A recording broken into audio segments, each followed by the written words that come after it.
గోదావరి పుష్కరాలు 2027 నిర్వహించేందుకు తగిన సమయం ఉన్నందున ఇప్పటి నుంచే చక్కటి ప్రణాళికలతో ప్రజా ప్రతినిధుల సూచనలు సలహాల మేరకు పటిష్టమైన కార్యాచరణతో ముందుకు వెళదామని జిల్లా కలెక్టర్ పి ప్రశాంతి పేర్కొన్నారు. ఇప్పటి నుంచే ప్రణాళికలు సిద్ధం చేయడం ద్వారా యాత్రికులకు ఎటువంటి ఇబ్బంది లేకుండా చేయవచ్చన్నారు.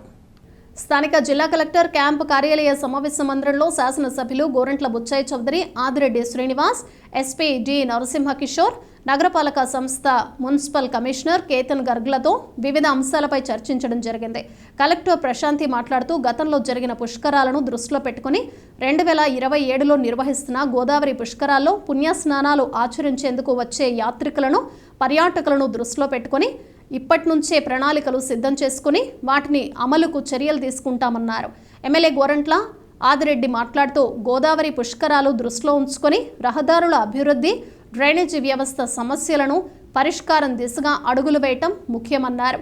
ప్రతి ఏటా వర్షాలకు నగరంలోని లోతట్టు ప్రాంతాలు ముంపుకు గురవుతున్నాయని, వీటికి శాశ్వత పరిష్కారం కోసం నగరంలోని ప్రధాన డ్రైన్స్ కొన్ని ప్రాంతాల్లో వెడల్పుగా, కొన్ని ప్రాంతాల్లో వెడల్పు తక్కువగా ఉండటం వల్ల ముంపు సమస్య ఎదుర్కొన్నట్లు పేర్కొన్నారు. నగరంలో విస్తృత స్థాయిలో పర్యటించి డ్రైనేజీ వ్యవస్థ, రహదారులపై అవగాహనకు రావటం జరిగిందన్నారు. ఎస్పీ మాట్లాడుతూ రాష్ట్రంలోని ప్రధాన రహదారులో ట్రాఫిక్ సమస్య ఉందన్నారు. ఆయా రహదారుల మార్గాలను వెడల్పు చేయటం, ట్రాఫిక్ మళ్లింపు వంటి అంశాలపై ప్రత్యామ్నాయ మార్గాలను సూచించినట్లు పేర్కొన్నారు.